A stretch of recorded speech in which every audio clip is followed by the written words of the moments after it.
Welcome to vision study point. आज हम economics के मोस्ट इंपोर्टेंट क्वेश्चन पढ़ेंगे जो हमेशा सभी एग्जाम में पूछे जाते हैं। चलिए स्टार्ट करते हैं। भारतीय अर्थव्यवस्था से संबंधित क्वेश्चन है। राष्ट्रीय आय एवं बजट।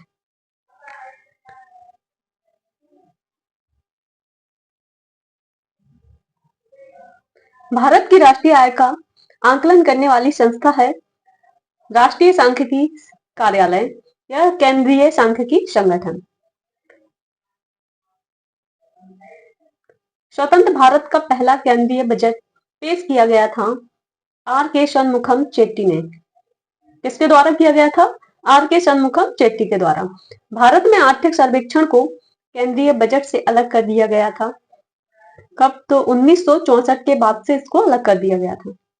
बजट की घोषणा के लिए प्रयुक्त पारिभाषिक शब्द है वार्षिक वित्तीय विवरण। पहला भारतीय बजट 1952 में प्रस्तुत किया गया था। कब किया गया था? 1952 में किया गया था। किसके द्वारा किया गया था? सीडी देशमुख के द्वारा किया गया था। किसी अर्थव्यवस्था में अंतिम वस्तुओं और सेवाओं पर कुल खर्च का योग करके राष्ट्रीय आय की गणना करने के लिए निम्न विधि का उपयोग किया जाता है। तो व्यय विधि का उपयोग किया जाता है। सकल राष्ट्रीय आय हमेशा निवल राष्ट्रीय आय से अधिक होती है क्योंकि इसमें सम्मिलित होती है क्या? पूंजी खपत भत्ता सम्मिलित होता है। क्या होता है? पूंजी खपत भत्ता सम्मिलित होता है, इसलिए सकल राष्ट्रीय आय हमेशा निवल राष्ट्रीय आय से अधिक होती है। 1947 में भारत में प्रति व्यक्ति की वार्षिक आय थी 249.60।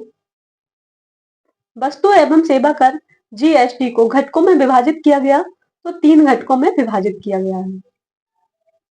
कराधान कानून संशोधन अधिनियम 1917 ने जीएसटी प्रतिपूर्ति उपकर से, किससे? जीएसटी प्रतिपूर्ति उपकर से स्वच्छ ऊर्जा उपकर को प्रतिस्थापित किया था। एकीकृत कम लागत स्वच्छता योजना के लिए केंद्र सरकार द्वारा प्रतिशत सब्सिडी प्रदान की जाती है, तो 75%। कितने परसेंट? 75% प्रदान की जाती है। वर्तमान में वस्तु एवं सेवा कर goods and services tax GST नामक नई कर व्यवस्था के लिए उच्चतम प्रतिशत स्लैब है 28%। सामानों के वर्गीकरण के लिए प्रयोग होने वाले सामंजस्य वस्तु विवरण और कोडिंग प्रणाली एचएस के लिए लाभकारी होगी, तो सीमा शुल्क और उत्पाद शुल्क के लिए सामानों का वर्गीकरण ये लाभकारी होगी। भारत में कृषि आयकर लगाया जा सकता है राज्य सरकारों द्वारा। किसके द्वारा? राज्य सरकारों द्वारा लगाया जा सकता है। भारत में अप्रत्यक्ष कर श्रेणी में है सेवा कर। किसके श्रेणी में? अप्रत्यक्ष कर किसके अकॉर्डिंग आता है? तो सेवा कर के अकॉर्डिंग आता है। भारत में आयकर को कहा जा सकता है प्रत्यक्ष और प्रगामी कर। प्रत्याशित समग्र मांग की गणना के लिए सूत्र कौन सा है? C+I+C/, का यूज किया जाता है, उपयोग किया जाता है। माइक्रो इकोनॉमिक्स या समष्टि अर्थशास्त्र विश्लेषण में उपभोग फलन कुल उपभोग और सकल राष्ट्रीय आय के बीच का वर्णन करता है। आय के बीच संबंध का वर्णन करता है।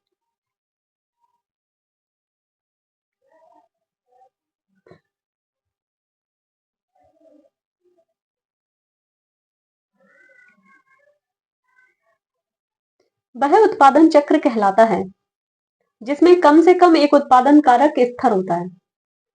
क्या होता है? एक कम से कम एक उत्पादन कारक स्थिर होता है, वह अल्पावधि उत्पादन कहलाता है। क्या कहलाता है? अल्पावधि उत्पादन। दीर्घकालीन में क्या होता है? उसमें एक से अधिक कारक स्थिर रहते हैं, उत्पादन के एक से अधिक कारक स्थिर रहते हैं। इसमें एक कम से कम एक कारक स्थिर रहते हैं। उत्पादन की सीमांत लागत अतिरिक्त इकाइयों के उत्पादन हेतु कुल लागत में होने वाले परिवर्तन से संबंधित है, तो यहाँ पर इकाई 1 है। उत्पादन प्रक्रिया में प्रयुक्त स्वामित्व वाले आगतों की लागत का अभिप्राय है अंतर्निहित लागत से। एक फर्म का उत्पादन फलन उपयोग में लाए गए आगतों और फर्म द्वारा उत्पादित निर्गतों के मध्य का संबंध है। इसका फर्म द्वारा उत्पादित निर्गतों के मध्य का संबंध है। किसी अर्थव्यवस्था में समग्र मांग का भाग नहीं है तो जनसंख्या वृद्धि मांग का भाग नहीं है।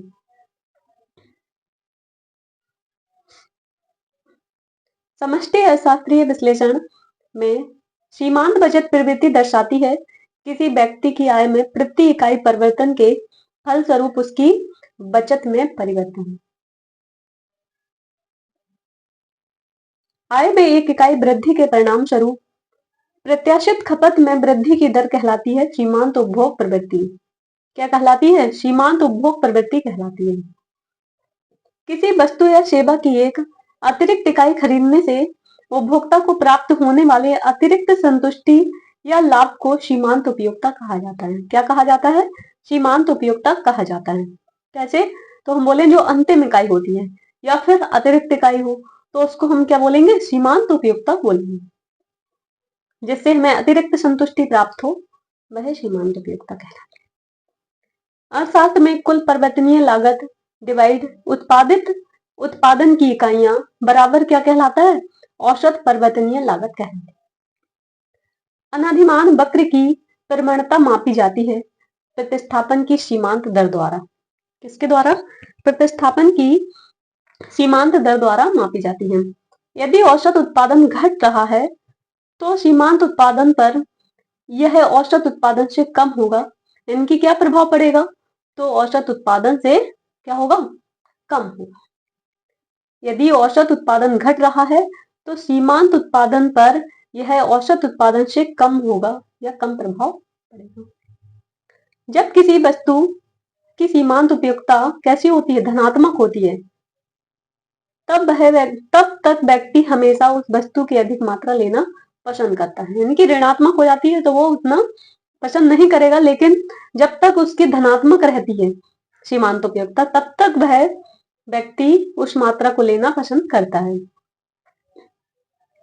जब तक एमपी मतलब मार्जिनल प्रोडक्ट और औसत उत्पाद एपी एवरेज प्रोडक्ट से अधिक होता है तब तक औसत उत्पाद बढ़ना जारी रहता है। जब सीमांत उत्पाद किससे? औसत उत्पाद से अधिक रहता है तब तक औसत उत्पाद बढ़ना जारी रहता है। किसी वस्तु की वह मात्रा जो एक उपभोक्ता दिए गए वस्तुओं की कीमतों, रुचियों और अनाधिमानों को सुनिश्चित रखते हुए खरीदने को तैयार है और क्षमता रखता है को उस वस्तु की कहते हैं तो मांग कहते हैं। क्या कहते हैं? जो लेना चाहता है या उसकी क्षमता रखता है उसको हम मांग कहते हैं। अर्थशास्त्र में औसत उत्पाद क्या है? औसत उत्पाद कुल उत्पाद डिवाइड क्या होता है? श्रम होता है। क्या होता है? श्रम होता है।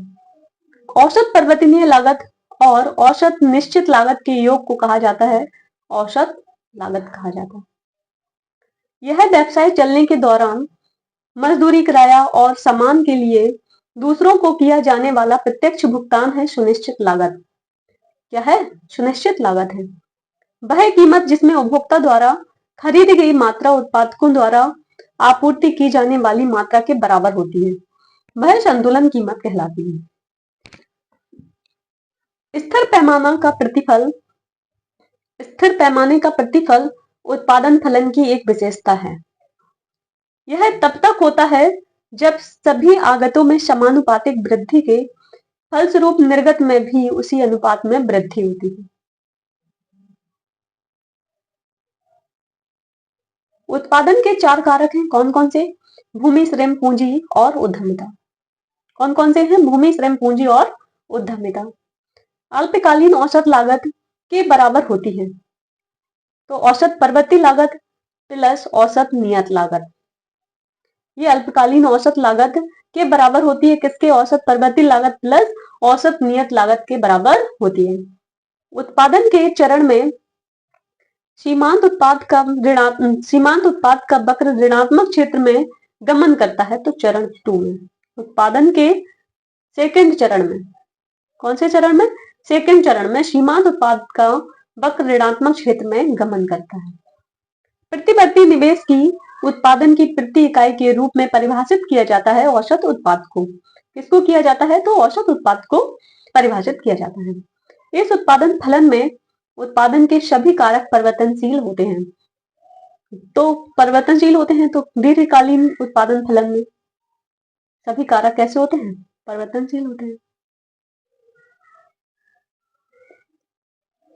पूर्ति वक्र सप्लाई कर्व पर वह बिंदु जिस पर कोई फर्म केवल सामान्य लाभ अर्जित करती है कहलाता है ब्रेक इवन बिंदु।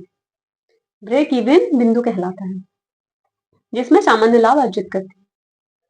मांग वक्र लोचदार होता है और होने पर वह कैसा हो जाता है? बेलोचदार हो जाता है। तो सीमांत राजस्व का मान धनात्मक होने पर मांग वक्र लोचदार होता है। सीमांत राजस्व का मान ऋणात्मक होने पर वह बेलोचदार हो जाता है।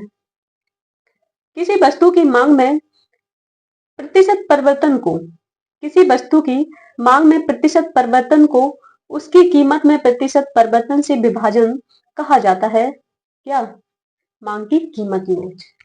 क्या कहा जाता है? मांग की कीमत लोच कहा जाता है। वह गुणक सिद्धांत जिसमें यह वर्णन किया गया है कि सरकार जितना अधिक खर्च करेगी अर्थव्यवस्था उतनी ही समृद्ध होगी, तो ये कीन्सियन गुणक में कहा गया है, कीन्सियन गुणक सिद्धांत में बताया गया है। निबल मूल्य नेट वर्थ का सूत्र है। निबल मूल्य बराबर परिसंपत्तियां माइनस देयताएं होती हैं। आर्थिक लाभ कमाने के लिए वस्तुओं या सेवाओं के उत्पादन में उपयोग किए जाने वाले इनपुट को कहा जाता है उत्पादन के घटक के रूप में। किसके रूप में? उत्पादन घटक के रूप में जाना जाता है।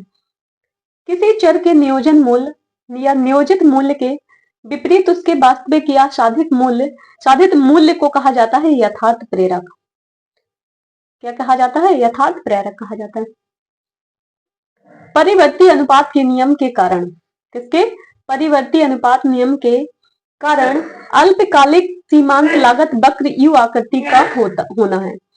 किसका है? यू आकृति का होता है। अर्थशास्त्र में एक वक्र होता है। कैसा?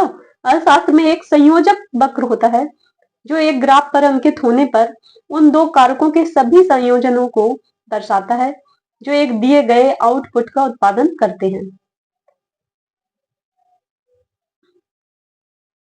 सभी इनपुट्स में आनुपातिक वृद्धि के परिणाम स्वरूप आउटपुट में बढ़े अनुपात में वृद्धि होती है, तो उत्पादन फलन प्रदर्शित करता है पैमाने के बढ़ते प्रतिफल को। किसको करता है? पैमाने के बढ़ते प्रतिफल को प्रदर्शित करता है। चर इनपुट के प्रति इकाई आउटपुट के रूप में परिभाषित किया जाता है औसत उत्पाद को। किसको? औसत उत्पाद को परिभाषित किया जाता है। खाद्य पदार्थ, वस्त्र जैसे उत्पाद एवं मनोरंजन जैसी सेवाओं को उनके अंतिम उपभोक्ताओं द्वारा खरीदे जाने पर कहा जाता है उपभोग वस्तुएं। जो वस्तुएं उपभोक्ताओं द्वारा खरीदी जाती हैं उसे उपभोग वस्तुएं कहा जाता है। किसी वस्तु या सेवा के मूल्य पर सरकार द्वारा लगाई गई ऊपरी सीमा को अंतरिम सीमा कहा जाता है। अंतिम सीमा मूल्य कहा जाता है। उपभोक्ता द्वारा स्वेच्छा से किसी वस्तु के लिए भुगतान करना। कैसे? स्वेच्छा से किसी वस्तु के लिए भुगतान करना और उसके द्वारा भुगतान किए गए वास्तविक मूल्य के अंतर को उपभोक्ता अधिशेष कहते हैं। जो अपनी स्वेच्छा से किया गया हो उसे उपभोक्ता अधिशेष कहते हैं। जब कुल उपयोगिता अधिकतम हो जाती है तो सीमांत उपयोगिता शून्य हो जाती है। कैसे हो जाती है? शून्य हो जाती है। गिफिन वस्तुओं का संबंध है आय प्रभाव प्रतिस्थापन प्रभाव से अधिक मजबूत। कैसा है? आय प्रभाव प्रतिस्थापन प्रभाव से अधिक मजबूत है। एक अर्थव्यवस्था में पूंजी स्टॉक की वृद्धि शुद्ध निवेश या नए पूंजी निर्माण द्वारा मापी जाती है, जिसे रूप में व्यक्त किया जाता है। किस रूप में? शुद्ध निवेश बराबर सकल निवेश माइनस मूल्यह्रास। ये सूत्र दिया गया है, इस रूप में इसको व्यक्त किया जाता है। कुल स्थल लागत और कुल परिवर्तनीय लागत के योग को जाना जाता है कुल लागत के रूप में। किस रूप में जाना जाता है? कुल लागत के रूप में जाना जाता है। उत्पादन की प्रति यूनिट कुल लागत औसत लागत के नाम से जानी जाती है। किस नाम से? औसत लागत के नाम से जानी जाती है। उत्पादन की प्रति यूनिट कुल लागत औसत लागत के रूप नाम से जानी जाती है। ह्रासमान सीमांत उपयोगिता के सिद्धांत के अनुसार जैसे जैसे उपभोग की नई वस्तु की मात्रा में वृद्धि होती है, उस वस्तु की सीमांत उपयोगिता ह्रासित होती है। कैसी होती है? ह्रासित होती है। स्वतंत्रता की पूर्व संध्या पर भारतीय अर्थव्यवस्था थी अल्प विकसित और रुद्ध थी। कैसी थी? अल्प विकसित और रुद्ध थी। अर्थव्यवस्था के आकार के लिए सर्वाधिक प्रयुक्त है या उपयुक्त है माप है तो सकल घरेलू उत्पाद, जीडीपी, ग्रॉस डोमेस्टिक प्रोडक्ट। स्वतंत्रता की पूर्व संध्या पर भारत का सकल घरेलू उत्पाद कितना था? तो 2.7 लाख करोड़ था। कितना था? 2.7 लाख करोड़ था। वह धन है जो किसी व्यक्ति की आय में से स्थानीय, राज्य और संघीय करों का भुगतान करने के बाद उपलब्ध होता है, तो वह प्रयोज्य आय है। प्रयोज्य आय है। जब हम एनएनपी, नेट नेशनल प्रोडक्ट, निवल राष्ट्रीय उत्पाद को किसी राष्ट्र की कुल जनसंख्या से विभाजित करते हैं तो हमें प्राप्त होती है प्रति व्यक्ति आय। क्या प्राप्त होती है? प्रति व्यक्ति आय प्राप्त होती है। साम्य राष्ट्रीय आय तब होती है जब समग्र आपूर्ति समग्र मांग के बराबर होती है। तब वह समग्र मांग के बराबर होती है। तब साम्य राष्ट्रीय आय तब होती है जब समग्र आपूर्ति समग्र मांग के बराबर होती है। इक्विलिब्रियम नेशनल इनकम आर्थिक विकास का एक अच्छा संकेतक है। ग्रॉस डोमेस्टिक प्रोडक्ट में निरंतर वृद्धि क्या है? आर्थिक विकास का एक अच्छा संकेतक क्या है? ग्रॉस डोमेस्टिक प्रोडक्ट में निरंतर वृद्धि। इसी का शॉर्ट फॉर्म क्या है? जीडीपी।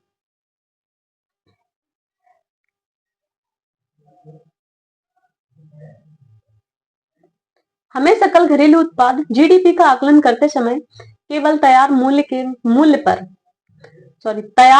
मूल्य पर विचार करना चाहिए, क्योंकि तैयार माल के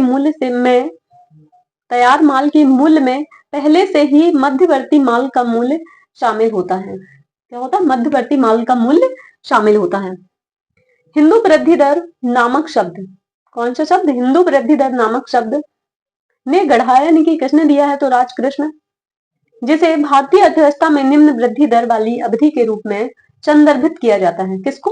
राजकृष्ण को। वह क्षेत्र जो भारत की जीडीपी में सर्वाधिक योगदान देता है वो तृतीय क्षेत्र कहलाता है। कौन सा? तृतीय क्षेत्र कहलाता है। सकल राष्ट्रीय उत्पाद, ग्रॉस नेशनल प्रोडक्ट से अवमूल्यन घटाने पर प्राप्त राशि को कहा जाता है शुद्ध राष्ट्रीय उत्पाद कहा जाता है। क्या कहा जाता है? शुद्ध राष्ट्रीय उत्पाद कहा जाता है।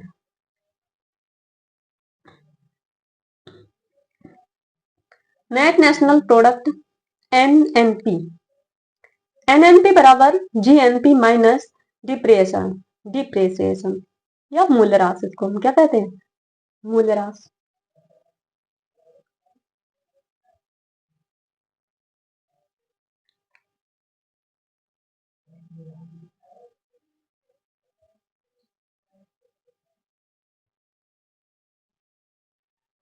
भारत में राष्ट्रीय आय की गणना का पहला प्रयास किया था दादा भाई नौरोजी ने। किसने किया था? दादा भाई नौरोजी ने किया था। सकल घरेलू उत्पाद, जीडीपी, एक निश्चित अवधि के दौरान एक देश के भीतर सभी तैयार वस्तुएं और दी गई सेवाओं का मूल्य है। सेवाओं का क्या है? कुल मूल्य है। अर्थशास्त्र में एनडीपी का पूर्ण रूप है net domestic product, NDP. Bharat में राष्ट्रीय आय को के पदों में मापा जाता है, तो बाजार मूल्य पर शुद्ध राष्ट्रीय उत्पाद के पदों पर मापा जाता है। सरकारी बजट में जब राष्ट्र द्वारा किए गए खर्च आय स्रोत से अधिक होते हैं तो आय और व्यय के बीच अंतर को कहा जाता है बजट घाटा। क्या कहा जाता है? बजट घाटा कहा जाता है। 2022-23 के सरकारी बजट के अनुसार वित्तीय वर्ष 2022-23 के लिए भारतीय अर्थव्यवस्था की अनुमानित विकास दर थी 9.2%। भारत के वित्तीय बजट में शामिल नहीं है, तो शाख नियंत्रण भारतीय वित्तीय बजट में शामिल नहीं है।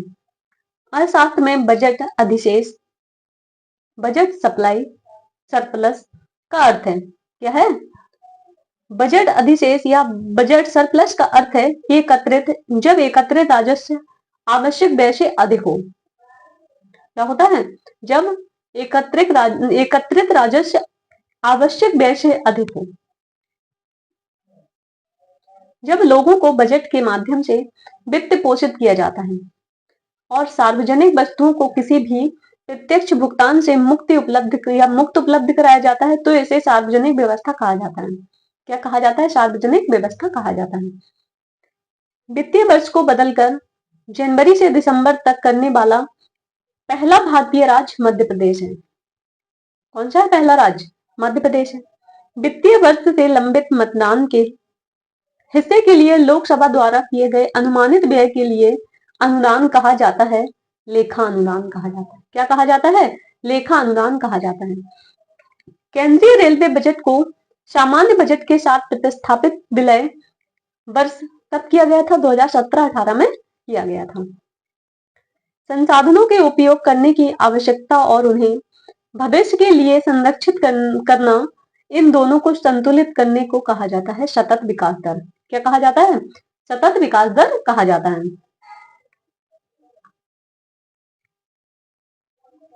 आय के 5 मदों के तहत दी गई आय को जोड़ने के बाद प्राप्त राशि को कहा जाता है सकल कुल आय। क्या कहा जाता है? सकल कुल आय कहा जाता है। भारत में विकास मामलों पर निर्णय लेने और विचार विमर्श करने के लिए सर्वोच्च निकाय के रूप में गठित किया गया था राष्ट्रीय विकास परिषद। किसका गठन किया गया था? राष्ट्रीय विकास परिषद का गठन किया गया था। वह संकेतक जो आय की समानता को मापने के लिए उपयोग किया जाता है वह गिनी गुणांक कहलाता है। क्या कहलाता है? गिनी गुणांक कहलाता है। जो संकेतक जो आय की समानता और असमानता को मापने के लिए उपयोग किया जाता है वह गिनी गुणांक कहलाता है। एक अर्थव्यवस्था यदि उत्पादन संबंधों की कमी से जूझ रही है तो कुल खर्च में वृद्धि का कारण होगा सांकेतिक आय और कीमतों में वृद्धि। क्या होगा? सांकेतिक आय और कीमतों में वृद्धि। वित्त मंत्री द्वारा बजट की प्रस्तुति के संदर्भ में सही कथन है। किसी चुनाव वर्ष में बजट 2 बार पेश किया जा सकता है। पहली बार लेखानुदान प्राप्त करने हेतु कुछ महीनों के लिए और दूसरी बार पूरी तरह से। बजट की प्रस्तुति के संदर्भ में सही कथन क्या है? ये वाला।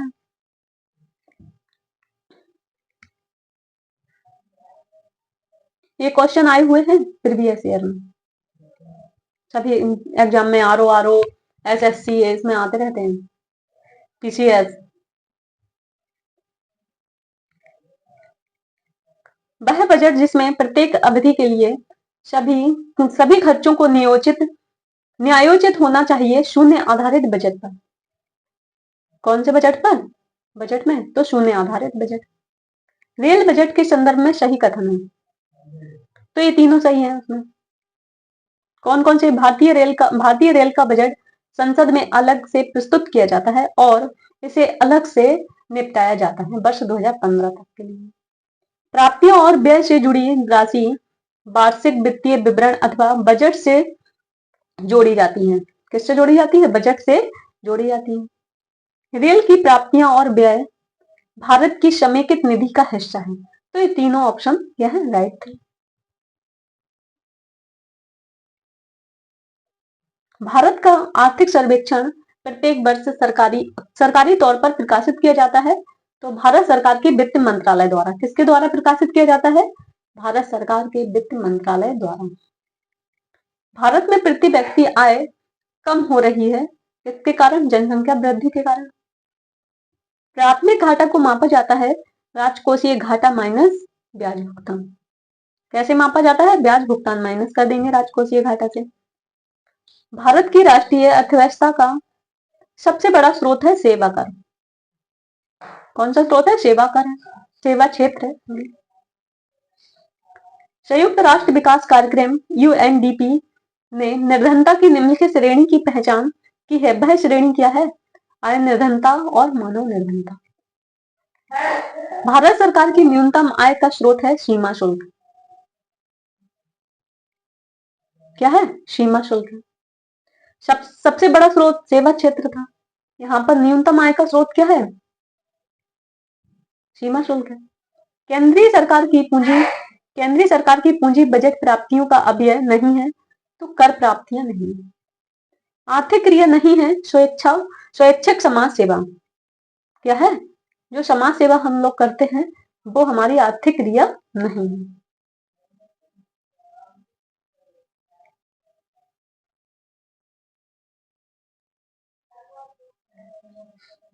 बीते हुए 90 के दशक में सकल राष्ट्रीय उत्पाद की अधिकतम दर थी वर्ष 1996 से 97 में। 90 के दशक में सकल राष्ट्रीय उत्पाद की अधिकतम दर थी कब? तो यहाँ पर 96 और 97 में थी। प्रति व्यक्ति चालू कीमतों पर क्या है? प्रति व्यक्ति चालू कीमतों पर आय वर्ष 2004-5 में सबसे कम थी। कहां पर? बिहार में सबसे कम थी। वर्ष 2022-23 में सर्वाधिक प्रति व्यक्ति आय इस समय 2015 से भारत की आय के अनुमान हेतु आधार वर्ष के रूप में प्रयुक्त हो रहा है 2011-12। भारत में बचत में सर्वाधिक योगदान करता है घरेलू क्षेत्र। कौन सा क्षेत्र करता है? घरेलू क्षेत्र करता है। भारत में राष्ट्रीय आय एवं राज्य स्तर पर निर्धनता के अनुमानों के लिए केंद्रीय अभिकरण नोडल एजेंसी है तो योजना आयोग। वर्तमान में नीति आयोग नोडल एजेंसी है। कौन सी हो गई? ये वाली है। आयकर अधिनियम की धारा 88 के अंतर्गत कर छूटों को समाप्त करने की अनुशंसा की थी केलकर कमेटी ने। किसने की थी? केलकर कमेटी ने की थी। भारत में राष्ट्रीय आय का प्रथम मापन किया था दादा भाई नौरोजी के द्वारा। इनकी दादा भाई नौरोजी ने किया था। आर्थिक नियोजन के योग में आरंभ से आर्थिक नियोजन के युग में आरंभ से भारत की सकल राष्ट्रीय आय में कृषि क्षेत्र का हिस्सा पहले बढ़ा फिर कम हुआ। क्या हुआ? पहले बढ़ा फिर बाद में कम हो गया। मार्केट कैप का परिमाण जिसके जीडीपी से अधिक है यूएसए की मार्केट कैप का परिमाण क्या है? उसके जीडीपी से अधिक है यूएसए की। जीएनपी सकल राष्ट्रीय उत्पाद में श्रम की भागीदारी कम है कीमतों की तुलना में मजदूरी कम है। क्या है? कीमतों की तुलना में मजदूरी कम है। राष्ट्र की संपदा में शामिल नहीं किया जाता है मुद्रा पूर्ति को। किसको नहीं किया जाता? मुद्रा पूर्ति को नहीं किया जाता है। यदि एक दी हुई समयावधि में कीमतें और मौद्रिक आय दोनों दोगुनी हो जाए तो वास्तविक आय अपरिवर्तित रहेगी। कैसी रहेगी? अपरिवर्तित रहेगी। भारत में 2009-10 में स्वास्थ्य पर लोक व्यय जीडीपी के प्रतिशत के रूप में 1.09%, वर्ष 2022-23 में 2.1% रहा। पेमेंट ऑफ ग्रेच्युटी एक्ट 1972 के अनुसार ग्रेच्युटी भुगतान की अधिकतम सीमा रुपए 10 लाख थी। कितनी थी? 10 लाख। वर्तमान में 20 लाख हो गई है।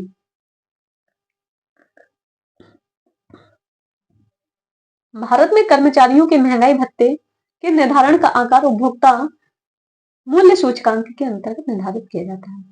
क्या है? निर्धारण का आधार है।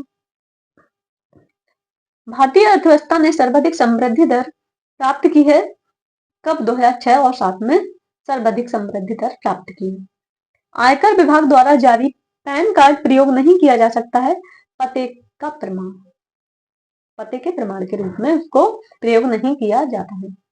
समानांतर अर्थव्यवस्था कर वंचन के कारण उभरती है। किसके कारण? कर वंचन के कारण उभरती है। आय में एक छोटी सी वृद्धि का अनुपात जिससे खपत व्यय में वृद्धि होगी सीमांत उपभोग प्रवृत्ति के रूप में जाना जाता है। किसके रूप में जाना जाता है? तो सीमांत उपभोग वृद्धि के रूप में जाना जाता है। उपादान भुगतान प्रभाव का कौन राष्ट्रीय आय का अनुमान लगाने का आधार बनता है?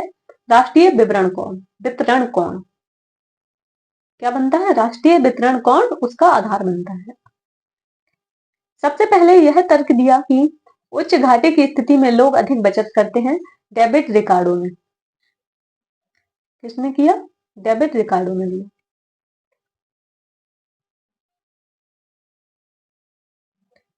टपकन सिद्धांत आपमात्रीय सिद्धांत निम्नलिखित में से किस पर आर्थिक वृद्धि के प्रभाव को नजरअंदाज करता है? तो आय विवरण को। किसको? आय वितरण को नजरअंदाज करता है। व्यक्तिगत आय करों की कटौती से पहले सभी स्रोतों से सभी स्रोतों से व्यक्तियों द्वारा अर्जित कुल आय को निरूपित करता है व्यक्तिय आय, सॉरी व्यक्तिक आय। क्या निरूपित करता है? व्यक्तिक आय निरूपित करता है। राष्ट्रीय आय की गणना में निम्न मदों में बाजार मूल्य पर एनएनपी में से घटाया जाएगा निबल अप्रत्यक्ष कर। कौन सा कर? निबल अप्रत्यक्ष कर को घटाया जाएगा। शुद्ध घरेलू उत्पाद की अवधारणा का सबसे अच्छा निरूपण करता है जीडीपी माइनस मूल्यह्रास। क्या करता है? जीडीपी माइनस मूल्यह्रास उसका निरूपण करता है। 1950-51 में सकल घरेलू उत्पाद में औद्योगिक क्षेत्र का योगदान लगभग कितने प्रतिशत था? तो 11.8% था।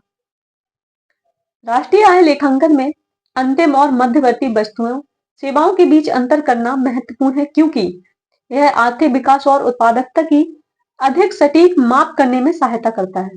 कैसा करता है? अधिक सटीक माप करने में हमारी सहायता करता है।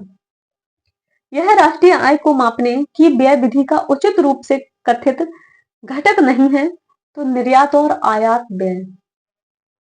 कौन सा घटक नहीं है? तो निर्यात और आयात व्यय क्या है? उसका कथित घटक नहीं है।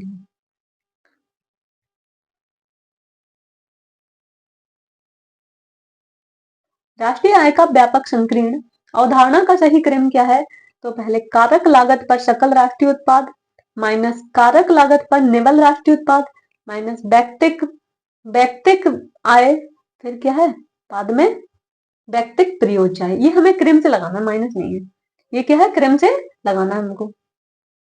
राष्ट्रीय आय का व्यापक संकीर्ण अवधारणा को सही क्रम से लगाना है इनको।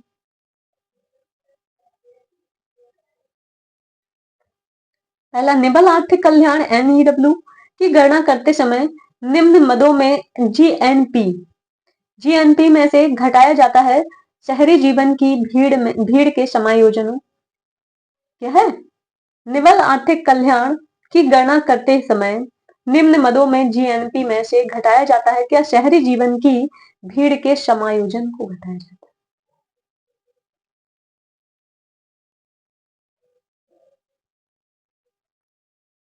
है। एमपी पर जीएनपी में से घटाने पर हमें एमपी पर जीडीपी प्राप्त होती है, तो विदेश से निबल कारक आय को घटाने पर क्या प्राप्त होती है? जीडीपी प्राप्त होती है। समष्टि आर्थिक प्रदर्शन का सबसे सामान्यतः उपयोग किया जाने वाला संकेतक है प्रति व्यक्ति सकल राष्ट्रीय उत्पाद। क्या है? प्रति व्यक्ति सकल राष्ट्रीय उत्पाद। यदि हम एक वर्ष में अर्थव्यवस्था के सभी फर्मों के सकल मूल्य वर्धन का योग करें, तो हमें एक वर्ष में उत्पादित वस्तु व सेवाओं की कुल मात्रा के मूल्य का माप मिलता है। यह अनुमान कहलाता है सकल घरेलू उत्पाद। यह अनुमान क्या कहलाता है? सकल घरेलू उत्पाद कहलाता है। आटे का मूल्य या आटे में गेहूं का मूल्य इसकी राष्ट्रीय आय के मापन की विधि का एक भाग है, तो मूल्य वर्धित विधि का एक भाग है। जीडीपी अपस्फीति कारक डिफ्लेटर क्या है? सांकेतिक जीडीपी वास्तविक जीडीपी इंटू 100। क्या है? सांकेतिक जीडीपी डिवाइड वास्तविक जीडीपी इंटू 100। 2022 की स्थिति के अनुसार भारत दुनिया की सबसे बड़ी अर्थव्यवस्था है।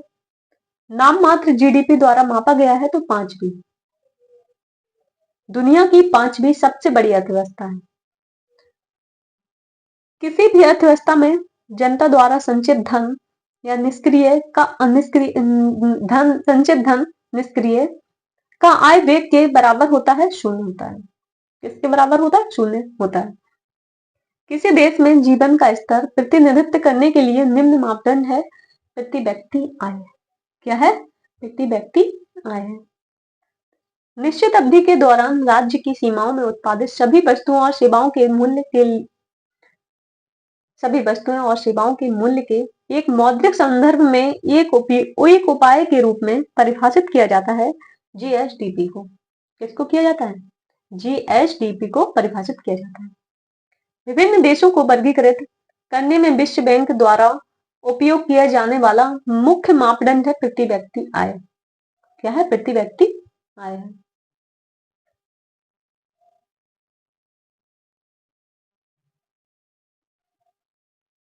जीवीए अर्थव्यवस्था के किसी क्षेत्र, उद्योग या प्रखंड में उत्पादित वस्तुओं और सेवाओं के मूल्य की माप है। जीवीए का पूर्ण रूप क्या है? Gross value added. क्या है? ग्रॉस वैल्यू एडेड है इसका नेम, पूर्ण स्वरूप। राज्य की आय जो लोगों द्वारा बिना कानूनी उत्तराधिकारी के छोड़ी गई संपत्ति से उत्पन्न होती है वह राजगामित्य कहलाती है। क्या कहलाती है? राजगामित्य कहलाती है। यह अवधारणा बताती है कि सतत विकास को प्रगति की धारणाओं के लिए एक समग्र दृष्टिकोण रखना चाहिए और कल्याण के गैर आर्थिक पहलुओं को समान महत्व देना चाहिए। यह सकल राष्ट्रीय खुशहाली के माध्यम से या सकल राष्ट्रीय खुशहाली की अवधारणा को बताती है। एक अर्थव्यवस्था में उत्पादित वस्तुओं और सेवाओं के कुल मूल्य की गणना 3 विधियों द्वारा की जा सकती है।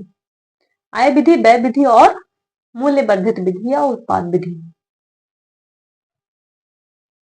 औसत आय को कहा जाता है प्रति व्यक्ति आय। क्या कहा जाता है? प्रति व्यक्ति आय कहा जाता है। देश के सभी निवासियों की आय कहलाती है कुल आय। जीएनपी का अर्थ है ग्रॉस नेशनल प्रोडक्ट या फिर सकल राष्ट्रीय उत्पाद। कंपनियों की उत्पादकता में वृद्धि का आर्थिक प्रभाव है सकल घरेलू उत्पाद में वृद्धि।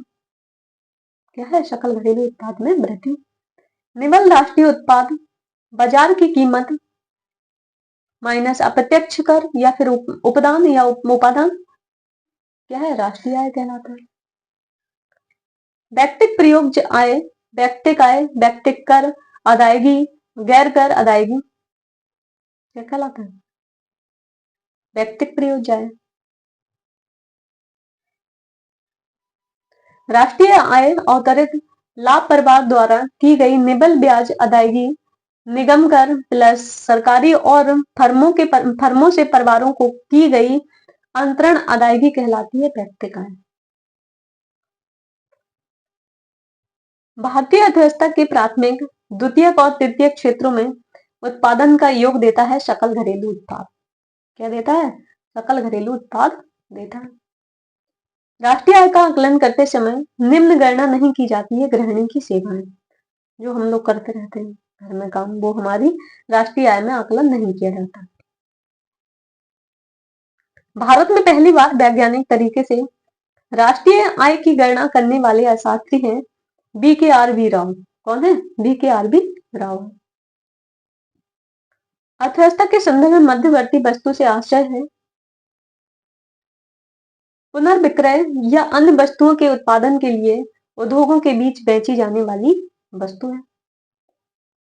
वित्तीय वर्ष है सरकार के लिए वित्तीय रिपोर्टिंग अवधि को दर्शाने वाला वर्ष कहलाता वर्ष है। क्या? वित्तीय वर्ष है। सरकार द्वारा लिए गए कुल ऋण का सबसे सही अनुमान है राजकोषीय घाटा।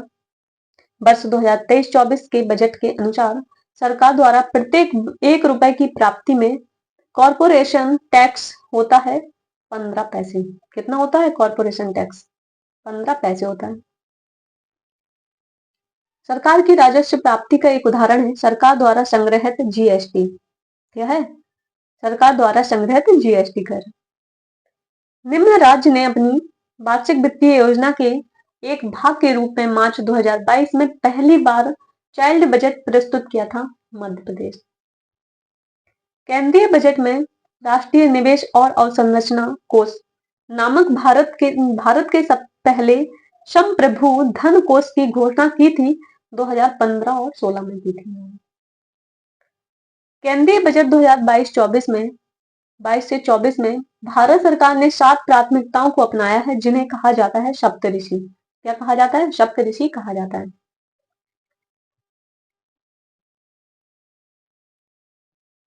भारत सरकार ने FRBM राजकोषीय उत्तरदायित्व और बजट प्रबंधन अधिनियम लागू किया था 2004-5 में किया था।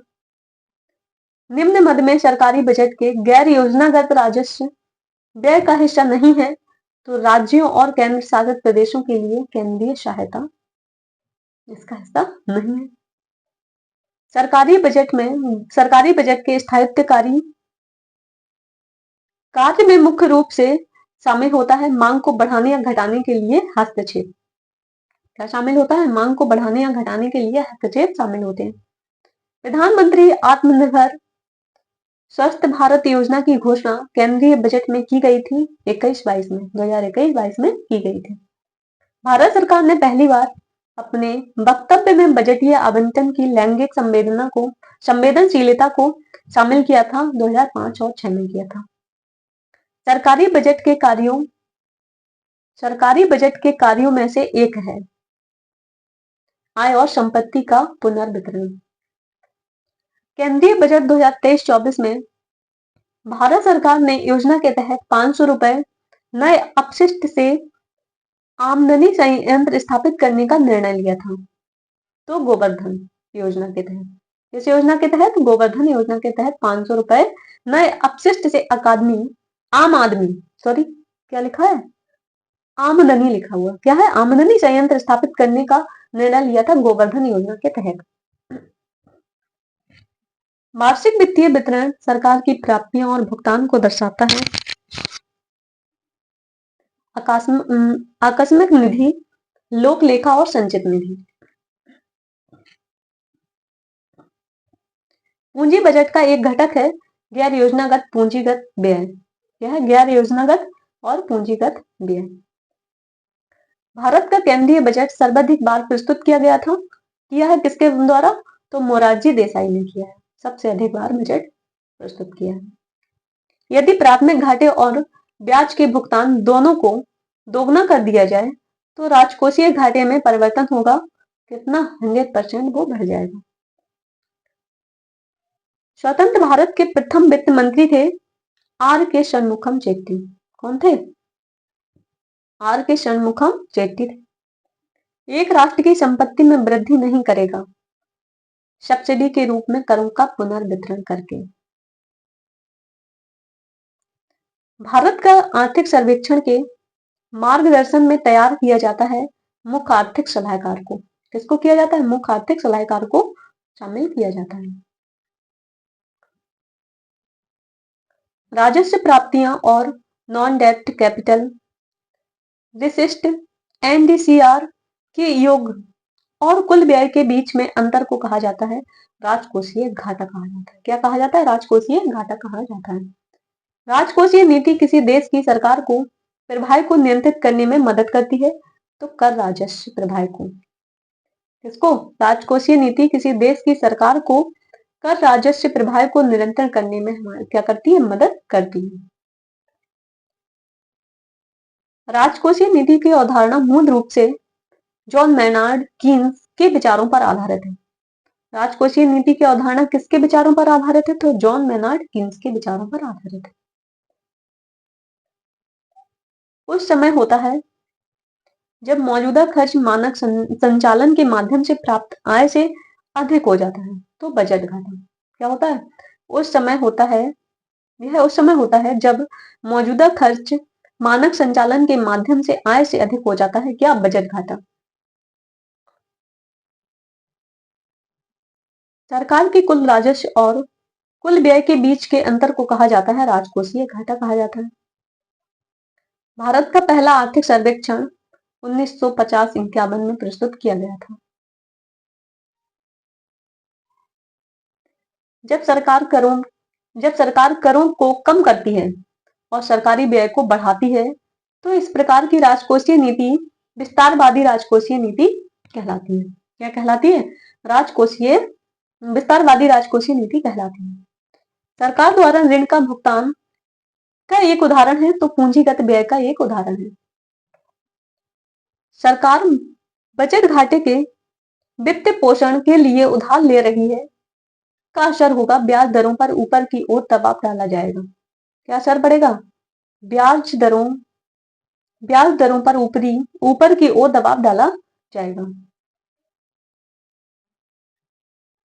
सरकार के विकास खर्चे में किसकी गिनती नहीं की जाती है? तो सुरक्षा संबंधी खर्चे की गिनती नहीं की जाती है।